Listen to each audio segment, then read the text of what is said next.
8월 23일 수요일 매일 예배 시작하겠습니다. 함께 기도하시겠습니다.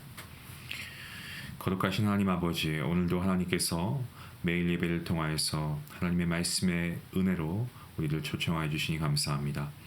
하나님, 먼저 하나님 앞에 머리 숙여 기도합니다. 하나님, 우리의 더럽고 추한 마음을 먼저 주님의 보혈의 은혜로 우리가 정함받기 원합니다.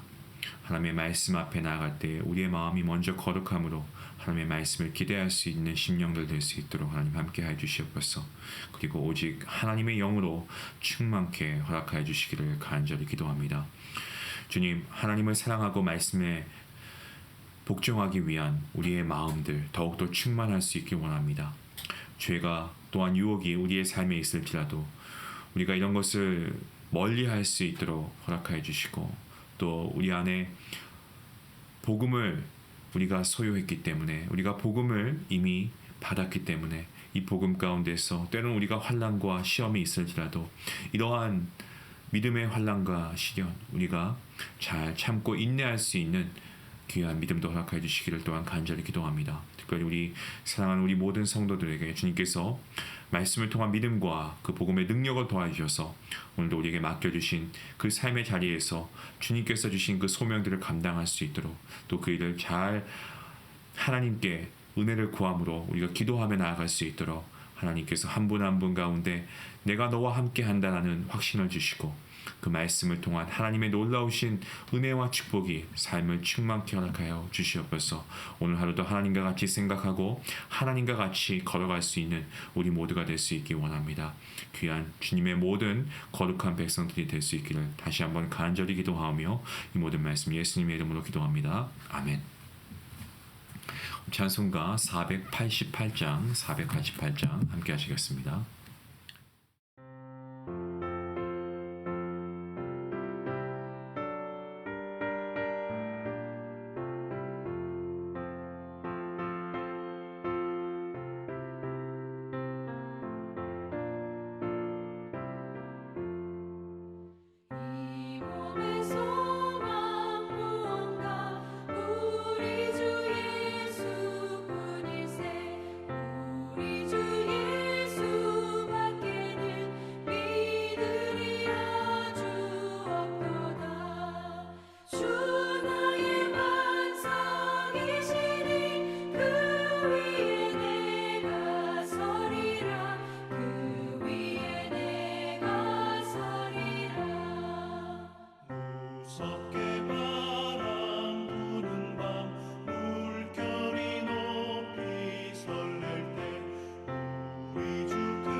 오늘 하나님께서 주시는 말씀입니다. 사도행전 26장 1절부터 12절까지 말씀 함께 말씀을 읽도록 하겠습니다. 아그리빠가 바울에게 이르되 너를 위하여 말하기를 내게 허락하노라 하니 이에 바울이 손을 들어 변명하되 아그리빠 왕이여 유대인이 고발하는 모든 일을 오늘 당신 앞에서 변명하게 된 것을 다행히 여기나이다. 특히 당신이 유대인의 모든 풍속과 문제를 아심이니이다. 그러므로 내 말을 너그러이 들으시기를 바라나이다. 내가 처음부터 내 민족과 더불어 예루살렘에서 젊었을 때 생활한 상황을 유대인이 다 아는 바라. 일찍부터 나를 알았으니 그들이 증언하려 하면 내가 우리 종교의 가장 엄한 팔을 따라 바리새인의 생활을 하였다고 할 것이다. 이제도 여기 서서 신문받는 것은 하나님이 우리 조상에게 약속하신 것을 바라는 까닭이니 이 약속은 우리 12지파가 밤낮으로 간절히 하나님을 받들어 섬김으로 얻기를 바라는 바인데 아그리빠 왕이여 이 소망으로 말미암아 내가 유대인들에게 고소를 당하는 것이니이다. 당신들은 하나님이 죽은 사람을 살리심을 어찌하여 못 믿을 것으로 여기나이까? 나도 나사렛 예수의 이름을 대적하여 많은 일을 행하여야 될 줄 스스로 생각하고 예루살렘에서 이러한 일을 행하여 대제사장들에게 권한을 받아 가지고 많은 성도를 옥에 가두며 또 죽일 때에 내가 찬성 투표를 하였고 또 모든 회당에서 여러 번 형벌하여 강제로 모독하는 말을 하게 하고 그들에 대하여 심히 격분하여 외국 성에까지 가서 박해하였고 그 일로 대제사장들의 권한과 위임을 받고 다메섹으로 갔나이다. 아멘. 오늘 본문 말씀은 바울의 5번째 변론 그리고 최후 변론에 해당합니다. 본문 2절 말씀을 보시면 먼저 사도 바울은 자신이 그 아그리빠 왕 앞에서 유대인들의 모든 모함에 대해서 변호하게 된 것을 다행하게 생각한다라고 그렇게 그가 말하고 있습니다. 자, 여기서 다행히 여긴다, 이 다행히라는 원문을 보시면 이 헬라어를 보시면 행복하다, 축복되다 이런 뜻을 가지고 있습니다. 그러니까 바울은 아그리빠 앞에서 자신을 변호하게 된 것을 아주 그에게 있어서는 큰 축복으로 생각한다라고 말하고 있는 겁니다. 여러분 여기서 과연 무엇 때문에 바울이 아그리빠 왕 앞에서 자신을 변호하게 된 것이 그게 축복이라고 생각한다 이렇게 얘기를 했을까요? 그는 지금 온 백성으로부터 정말 억울한 그러한 상황 가운데에 지금 아그리빠와 버니게 앞에 서 있습니다. 성도 여러분, 누가 피고이고 누가 재판관이어야 합니까? 당연히 아그리빠가 피고이고 사도 바울이 재판관이 되어야 합니다. 그런데 정반대 상황입니다. 그러니까 억울한 것은 바울 쪽인데 그 상황은 정반대라는 거죠. 더욱이 아그리빠는 사도 바울에게 변론할 기회를 줄 때 무슨 은혜라도 베푸는 것처럼 교만하게 허락합니다. 그럼에도 바울이 이러한 상황을 축복되게 생각한다, 다행하게 생각한다, 이러한 고백을 하고 있습니다.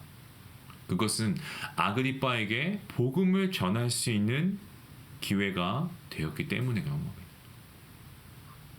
우리가 계속해서 사도행전을 통해서 이 사도 바울이 복음에 대한 얼마나 큰 열정을 갖고 있었는가 우리가 보게 되는데 오늘도 예외는 아닌 것 같습니다. 사도 바울 정말 굉장합니다. 다른 표현이 나오지 않더라고요. 정말 이렇게 바울의 관점을 보면 모든 기회를 복음을 전하는 기회로 삼고 있습니다. 그리고 바울을 보시면 정말 사람을 살리기 위해서 그가 얼마나 집중하고 있습니까? 성도 여러분, 혹시 여러분은 이 마음을 이해하십니까? 이러한 축복되고 행복된 경험 여러분 해보신 적이 있습니까? 해보셨다면 언제, 그때가 언제입니까? 여러분, 이러한 행복은요, 성도라면 맛보아야 될 행복이라고 생각합니다. 우리가 이러한 일을 시도해보면 생명의 복음을 전하는 이 일이 딱딱한 의무가 아닌 정말 가장 행복한 일임을 체험하게 됩니다. 사랑하는 성도 여러분, 여러분 모두 바울의 이 마음을 품을 수 있기를 이 시간 먼저 주님의 이름으로 간절히 축원합니다. 계속해서 바울을 보시면 어떻습니까? 자신이 어떻게 해서 예수님을 믿게 되었는가? 그가 스스로 또 간증하고 있는 모습이 나옵니다. 본문 5절 말씀을 보시면 바울은 먼저 자신이 유대교에서도 가장 엄한 종파였던 이 바리새파에 속해 있었다라고 증언하고 있고요. 이것은 무엇을 말하냐면 그가 율법적으로 흠이 없었다라는 것을 그가 말하고 있는 거예요. 실제로 그가 빌립보서 3장에 보시면 본인을 가리켜서 율법의 의로는 흠이 없다라고 스스로 말하기도 했습니다. 자, 그러면 바울이 여기서 자기가 난 이런 사람이었어라고 뽐내기 위해서 이런 말을 하는 걸까요? 왜 이러한 간증을 하고 있는 걸까요? 왜 그가 바리새파였고 율법적으로 흠이 없다라고 얘기하고 있는 걸까요? 그 이유는 그가 결론적으로 말하는 포인트는 이겁니다. 그러니까 제 아무리 율법으로 흠이 없는 것 같아도 결국에는 예수님을 만나야 한다는 거죠. 예수님이 없으면 아무 소용이 없다라는 겁니다. 아무리 외형을 잘 갖추었어도 그것은 껍데기일 뿐이라고 하는 겁니다. 성도 여러분, 아무리 많은 것을 알고 모든 것을 훌륭하게 갖춘 그러한 소유의 사람이라고 할지라도 예수님 못 만나고 예수님 영접하지 못하면 다 허울에 불과한 것입니다.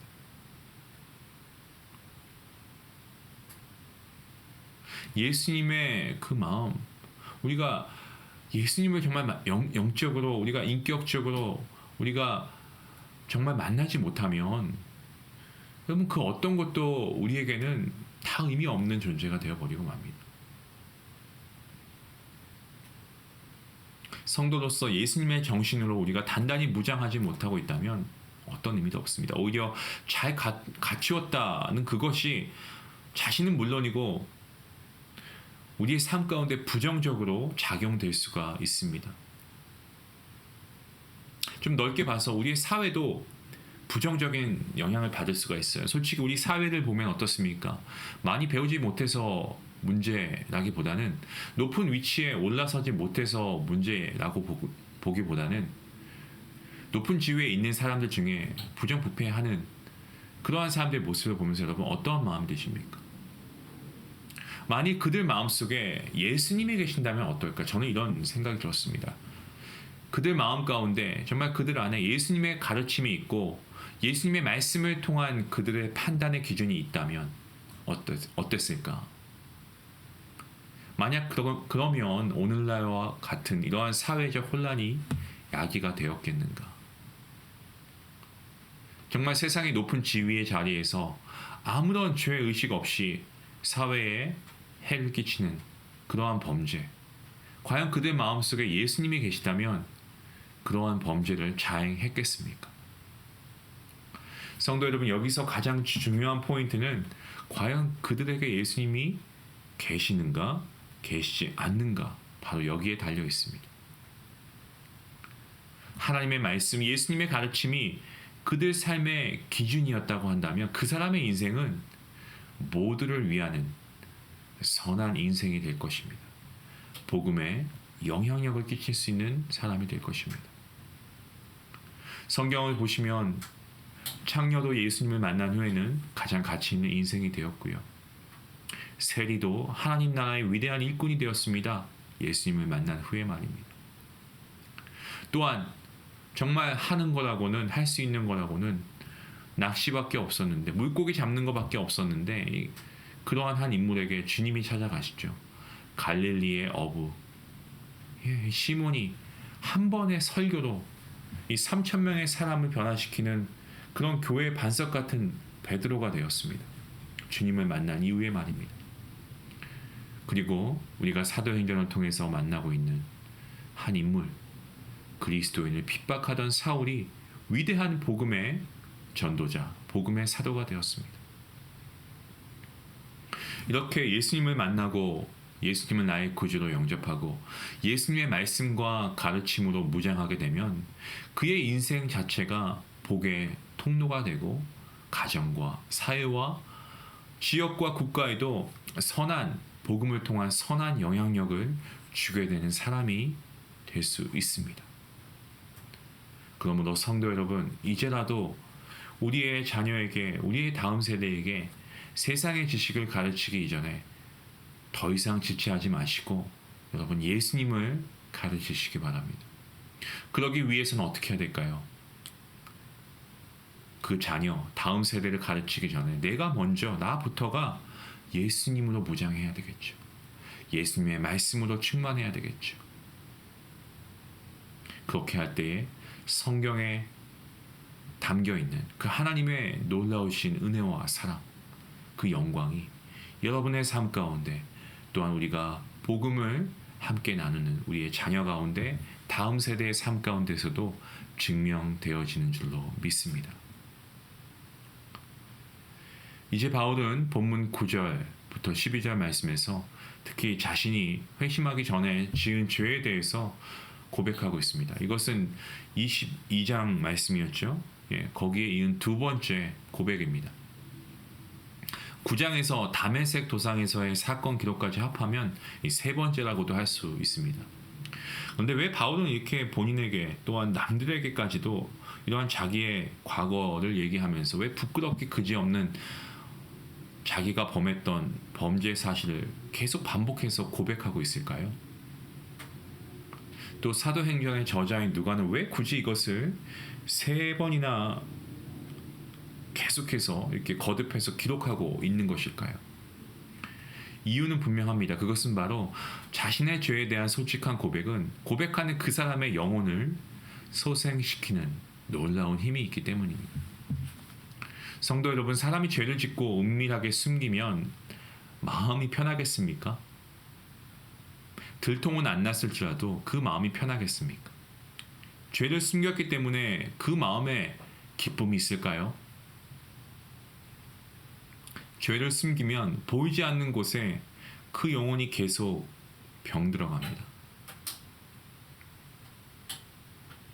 조그만 죄라고 해도 죄라는 것이 크고 작은 죄가 있겠습니까만, 우리가 어떠한 죄를 지었을 때 정말 우리 마음을 괴롭히는 것, 그 죄에 대한 자책감이 있죠.